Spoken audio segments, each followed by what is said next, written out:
listening to Unpause Your Life with Dr. Callie Estes and Master Coach Jenny Fontana, founders of the Life Coach Method. Each one of our uplifting and deep dive episodes is geared to help you tackle the things that hold you back from having the most magnificent life you deserve. Sit back, relax, and prepare to be coached. Welcome to Unpause Your Life, guys, with Dr. Callie Estes. And my guest today is Miss Francois, coming from Trinidad and Tobago. And her specialty is working specifically with relationships, not getting you a man or finding you a man, but how to keep your man. So without further ado, I'd like to welcome you to Unpause Your Life. Tell us a little bit about you and how you got into that. Hi. So, as she said, my name is Miss Francois. Just make sure you all spell that correctly. It's MSS, which stands for multi-talented and super sexy.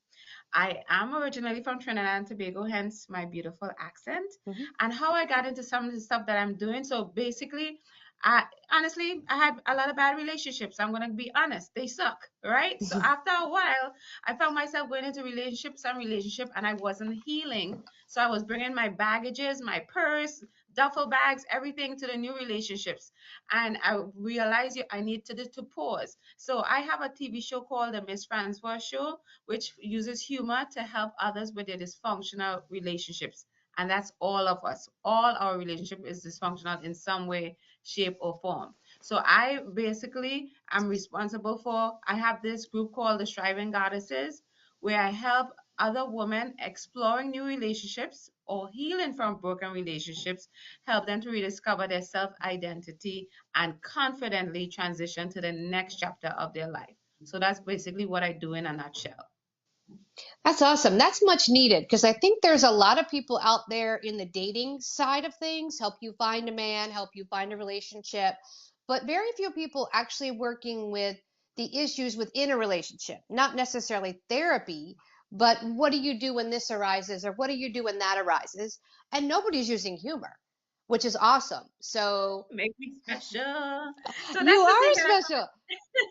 So that's the thing that I found. Like I said, it's a lot of life experiences because sometimes people like to tell you how to do stuff and they have not even had any of these experiences. It's really nice to write a book, but it's good when you have people in a circle, people you talk to, and you yourself experience certain things. So even with my show, when I first started my show, I never thought of other people. It was me trying to heal at the same time. So I realized instead of me eating away my problems, crying all the days, not bathing, I started to look at different things that happened, and some of them actually was kind of funny. And many of us look back at relationships and we find the simplest thing funny, like, oh my God, he wasn't even that cute. Why was I stressing? Right? But when you was in the moment, you was all lovey-dovey, right? So with my show, I have like different experts that come on. It could be coaches, it could be regular people just talking about what they experience. Sometimes one of my favorite set of episodes is when I have multiple people, like 3 different men or women, and we're asking them what do they think men want from different perspectives.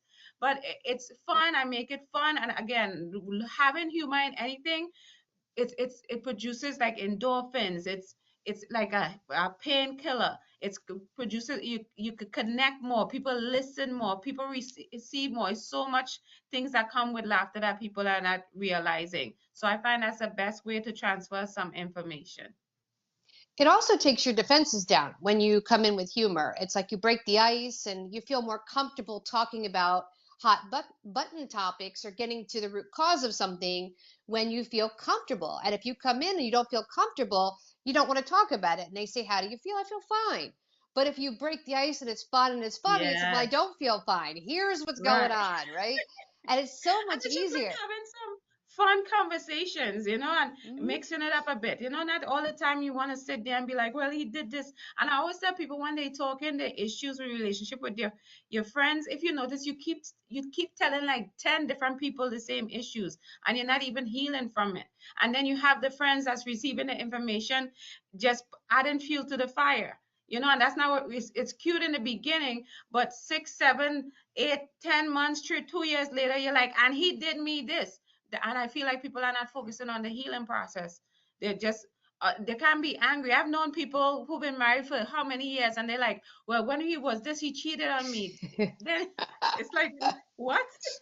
Yep. It's funny because I lost my husband 2 years ago. He passed away, and I started dating, and I have a bad habit of picking the red flag guys. So my friend, who's a psychologist, sent me this box, and it was 20 red flags. And I was traveling all around the country, and she said, every time you see a hot guy, just hold up the red flag. So I started videoing myself, and here I am, and I'm sending it to her, and she says, girl, they all look the same. I said, what do you mean? She goes, they're all tattooed, they're all convicted felons. You have a type. I went, oh, I do have a type. And she goes, and they're all red flags. And it took her to see that because I was like, I don't see that. Wow. And I would get into these relationships Of and go, what's course. wrong with I me? love that though. I love that. Yeah, so it was But fun. a So it lot of was, times, well, a lot of times with the red flag, I realize we know we have that feeling in there, right? They say our mm, stomach is our second brain, but our brain tells us, yet we make up these whole excuses. Well, he's a little different, and maybe this and maybe that, until we're in there, and then it takes longer to even walk away. oh yeah, But that red flag is absolutely. really awesome. I was standing on the pier. I don't know if you know California, but I'm on the pier in Manhattan Beach, and I'm looking around. And I'm like, wow, there's a lot of nice, good-looking men. And I'm thinking, okay, I'm gonna do the flag thing. So I did the flag thing, and I'm sending him to her, and she's going, no, no, no, maybe, no. I'm like, oh, all those no's.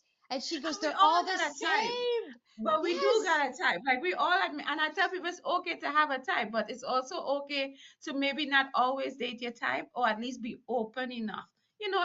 Have a conversation, have coffee, have tea, have a light drink. Keep it, but everyone is like, oh, that's not my type. Yeah, but maybe you could be missing your blessing, looking for that's your type, true. who's a convicted felon, right? That's true. Exactly. So what? Give my listeners one piece of advice. If they're in a relationship and they're struggling to communicate with their partner, what can they do better? What can they do different? Okay, well, I always say I'm not a relationship coach because I always say I just deal with healing. But overall, when it comes to any type of relationship, it's the number one thing that I think people mess up a lot is the listening part, right? A lot of times we don't listen. We're ready to defend. We're ready to solve the issue. No one is listening to exactly what you're saying. And if someone listens, one of the best way to know that you yourself is listening, repeat what the person is saying in a form of clarifying. So you're saying you feel this way because when this happens, also, and that's the person who is listening. Also, when you are talking to someone, you shouldn't, when we tend to talk to people, we talk as we immediately blaming the person.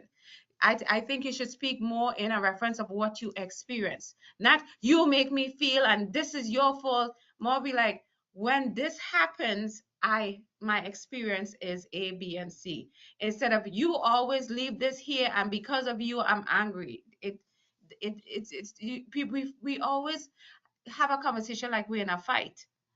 And we shouldn't be fighting. We should be listening and listening to understand, listening to clarify before we go to the next level and try to solve the issue. Awesome. That's great advice because a lot of people, we don't listen to hear, we listen to respond. So we already have an Yeah, answer before we hear the question, and then the person doesn't feel heard a lot of times. right. And then it just, everything just goes down from there. Yep. I know I'm pretty smart. You are. This is awesome. It's so interesting because I think so many people go to therapy to fix themselves, and therapy isn't fun. I've been a therapist for 33 years. It's not fun. It's dirty and it's crying, and then they leave and they're not happy, and they come back and it's still not happy. But using humor and to get to some of these things, it makes life so much simpler and so much more fun. So, give me an example of your best client or who is your ideal client to work with. Okay, so first of all, woman, because I like to make sure I'm in my niche of things, right?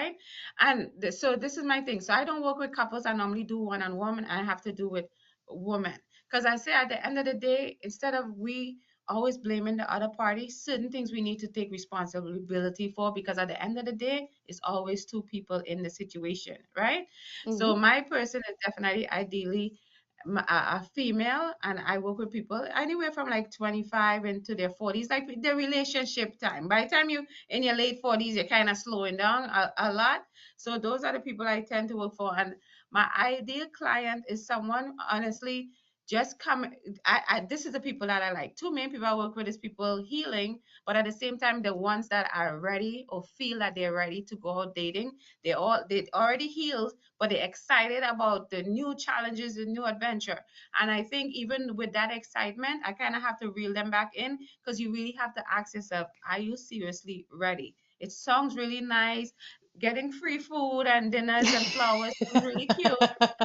Are you really ready? And why do you think you're ready? So I even have something where I call "Are you ready to date?" which is like 10 introspective questions to like ask yourself. Because sometimes even if why are you ready to date? What are you dating for? Is it for companionship? Maybe you're just horny. I don't know. But it's like finding out the real reason behind whatever you're doing. So when you're going, you'll even find those red flags even faster. Because if he said, "Oh, I'm ready for a good time," and you're like, "No, I'm ready for something, a committed relationship," don't stay in there saying, "Well, I'm gonna wear him down. Maybe once he discover how amazing I am, he's gonna be ready too." So it's just knowing yourself and figuring out, are you ready to date? Awesome. That's great. And I think that's needed because I was just thinking back to when I was dating, I wasn't getting the flowers and the free dinners. I was getting the guys who were like, "Well, I don't have my wallet." I had that. I had the let's do cocaine in the bathroom, and I'm like, "You're 54 years old. I am not doing cocaine with you in the bathroom. Like, you know what I do for a living? I'm an addictions coach, for God's sakes." Like, I was You're like, getting "No, I don't do it in the bathroom. I do it in the house, in the living room." I I I have two friends that are single and they are just like it's like a war zone out there. And I'm going to send them both to you because I don't think they're clear on what they're looking for. So they're just Right. accepting every guy that comes by. Okay, I'll go with that one. I'll go with Yeah, this and one. see, that's the thing.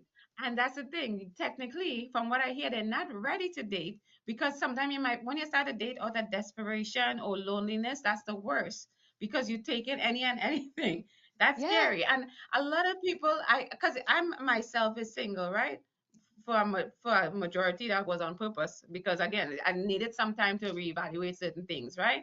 But what I do realize, and I realize this with people that I attract, we are who we attract. You exude certain things. I believe it's just putting yourself, if you love doing certain things, put yourself in those places and just continue just being you. Because I have been attracting guys, and each guy I meet, I'm glad to say, has been better than the next. So I can't wait to see if it's Trevor Noah I'm going to be with, because that's my ideal. Yeah. But but I'm a lot more open. I even doing all these things that I do now. Much more even healing for me, and even brings me more clarity in some of the stuff that I want for myself. And I said, like even talking to people, I can relate, because I am single at this present time. So I know what I'm looking for. As soon as he don't even have to put, I don't even have to see the whole red flag. I just have to see the stem and I'm running. Before I used to be like, maybe, I think. No, even on dating apps, people say exactly what it is they want. We just don't listen. Yeah, that's true. That is 100% true. And then we even overlook certain things. They may lie about their Oh, age or the kids they have or the job they have. We're like, oh, it's not that big of a deal. And then we get down that rabbit hole, 5 months, 6 months. It's like, oh, wait, this is a big deal because this was on my yes. list of what I wanted, but the person didn't show up and I just overlooked it and figured, oh, they'll figure it out. Well, they didn't figure it out. And now I'm in Right. this situation. So that And makes a lot of sense. And even with that, what I do notice, you're getting older, and I like to mix age and experience, because sometimes I have this thing, right? They say age is just a number. I say it's not just a number, because it hopefully when we learn certain things, we do better with new things that we learn. Some people do, right? But as you get older, especially with men most of the time already know what they want. There's no Mhm. confusion. Women still, oh no, we emotional. I don't know. Oh my God, whatever. Oh, I see the picket fence, and you know the guy for like 24 hours, right? But it It's is, true. we still have that little dolly house kind of Yep. thing. So my thing is, if men truly know, okay, I'm definitely gonna hit this and sleep with this, And sometimes this is somebody I could take home to my parents. They know. So it's, to me, a lot of times as a woman need to be able to say and walk away when it's necessary, because the men, they know. So women, you need to know. Yeah, that's true. Well, we are out of time, but thank you for coming on, and tell my listeners how they can find you and get in touch for your services or see your show. How do they reach you? So I make things very easy for you guys. You can just go to my website. That's MSS Francois.